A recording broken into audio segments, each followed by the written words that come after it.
Assalamualaikum warahmatullahi wabarakatuh. Waalaikumsalam warahmatullahi wabarakatuh. Pelajaran kita hari ini tentang Allah pembuat bid'ah terbesar di alam semesta.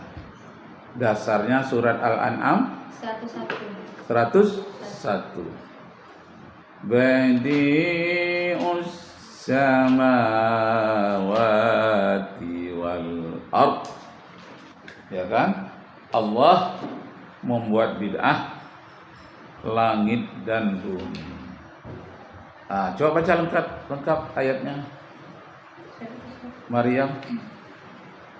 Udah ketemu? Dialah pencipta, artinya kan? Artinya saja. Dialah pencipta langit dan bumi. Bagaimana mungkin dia mempunyai anak padahal dia tidak mempunyai istri? Dia menciptakan segala sesuatu dan dia mengetahui segala sesuatu. Ayatnya lagi. Ayat. Bismillahirrahmanirrahim. Udah mulai. Badi'us samawati wal ardh. Ana yakunu lahu waladun wa lam takun lahu sahibah. Wa khalaqa kulla syai'in wa huwa bikulli syai'in alim. Badi'us samawati wal ard. Coba buka ya siapa? Raihan. Surat Al-An'am ayat 101. Tentang Allah lah pembuat bid'ah terbesar di alam semesta.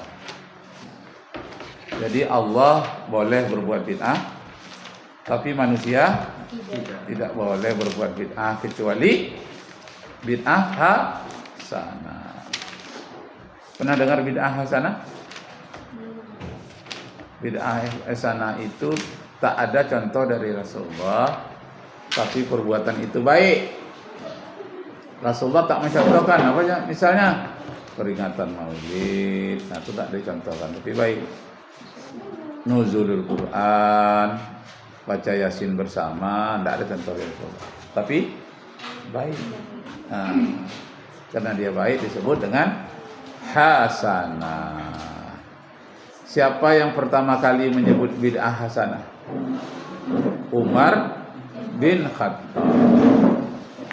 3 tahun lamanya Rasulullah wafat.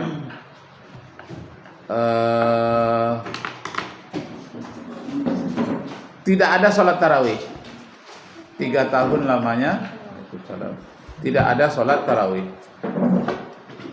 Lalu kemudian di zaman Umar bin Khattab ada yang sholat tarawih, tapi sendiri-sendiri seperti sholat duha, berpencar-pencar di ujung sini.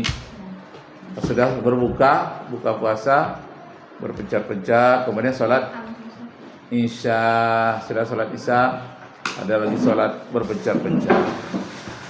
Maka Umar bin Khattab mengatakan, dia sebagai khalifah waktu itu, hei saudara-saudaraku, mengapa kalian sholat berpencar-pencar? Seorang di depan, seorang di belakang, seorang di sudut. Nah, lebih baik kalian itu bergabung, dipimpin oleh satu imam. Jadi kalau kata para sahabat, kalau engkau memulai, wahai khalifah, tidak apa-apa kalau kami tidak bisa. Lalu dikumpulkanlah oleh Umar bin Khattab. Ketika berkumpul mereka sama sholat tarawih, apa kata para sahabat? Kok kita sholat berjamaah jadinya tarawih? Rasulullah kan tidak. Itu bid'ah namanya. Dijawab oleh Umar bin Khattab, haza bid'atun hasanatun. Inilah bid'ah yang baik.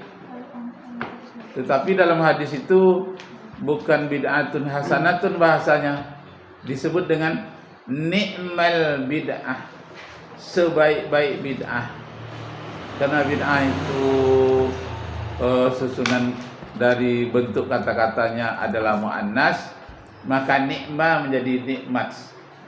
Hazihi nikmatil bid'ah, inilah bid'ah yang terbaik yang tak dicontohkan Rasulullah. Salat tarawih Rasulullah sendiri-sendiri, Umar bin Khattab membuatnya berjamaah. Itu namanya bid'ah yang baik, bid'ah hasanah. Nah, seperti itu juga lah Maulid Nabi, Isra Mi'raj, Nuzulul Quran, peringatan 10 Muharram, enggak ada yang dicontohkan oleh Rasulullah, tapi baik. Sekarang kalian wajib hafal surat Al-An'am ayat 101. Sebelum dihafal, dibaca dulu oleh Rehan ayat beserta artinya. Ya. 101. Ya. Bismillahirrahmanirrahim. Badi'us samawati wal ardh anna yakunu lahu waladun wa lam takul lahu sahibah wa khalaqa kulla syai'in wa huwa bikulli syai'in alim.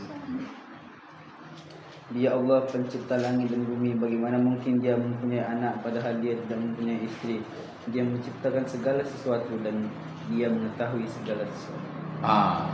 Bunyi pangkal ayat itu menyatakan badi. Badi itu adalah sifat dari kata bid'ah. Jadi bid'ah yabda'u. Badi itu sirat al-mubalaghah. Sangat-sangatlah mencipta. Jadi bid'ah itu mencipta yang baru. Sangat-sangatlah Allah menciptakan satu yang baru berupa langit dan bumi. Sebelumnya tidak ada langit, tidak ada bumi. Tidak ada contoh dari siapa-siapapun. Sehingga Allah lah al-badi', pembuat bid'ah yang sebenar-benarnya bid'ah. Kalau manusia bikin bid'ah mungkin ada juga unsur-unsur dari yang lain. Tapi kalau Allah berbuat bid'ah tidak ada dari yang lain. Hanya Allah yang memulai, dia yang awal tanpa contoh.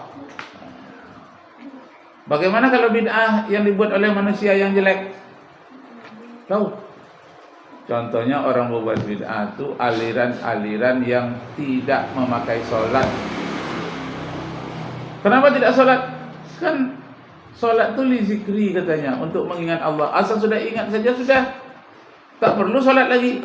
Itu bid'ah yang dibuat oleh manusia, namanya bid'ah dolalah, bid'ah sesat. Dia tidak mau sholat. Ada lagi, kenapa kamu tidak sholat? Sudah disolatkan oleh khodam saya katanya. Siapa khodammu? Khodamku ada malaikat katanya, ada jin. Nah dia yang menyolatkan. Khodam itu pembantu saya, sudah pembantu gaib. Jadi saya tidak perlu sholat lagi. Itu namanya bid'ah yang sesat, dolalah. Apalagi yang mengatakan Tuhan itu duduk-duduk di atas aras, dah pakai kursi, depannya ada singa, dia ada burung elang, ada gambarnya. Lalu dia seperti manusia, punya tangan, punya kaki. Itu bid'ah tersesat dalam bidang akidah. Nah, coba baca ayatnya siapa nih Siti apa? Siti Anissa, baca ayat beserta artinya.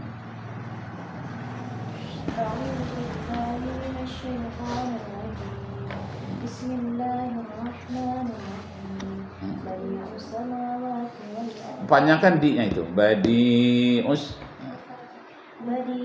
samawati wal ardh anna yakunu lahu waladun wa lam takul lahu sahibah wa khalaqa kulla syai'in wa huwa bikulli syai'in alim. Artinya,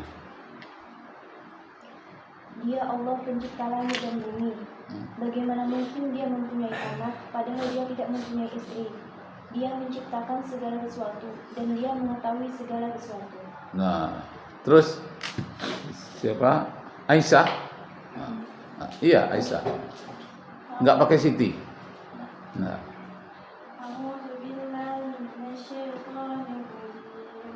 Bismillahirrahmanirrahim.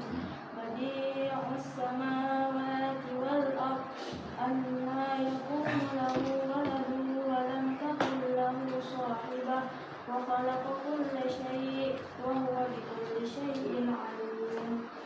Dia Allah pencipta langit dan bumi. Bagaimana mungkin dia mempunyai anak padahal dia tidak mempunyai istri? Dia menciptakan segala sesuatu dan dia maha mengetahui segala sesuatu. Nah, asbabun nuzul ayat itu apa? Ada sebabnya. Asbabun nuzulnya di kalangan orang-orang Romawi, Yunani dahulu, Tuhannya itu punya anak. Umpamanya ada dewa Hercules di Yunani. Dewa Hercules itu adalah anak Tuhan dari Tuhannya yang bernama Zeus.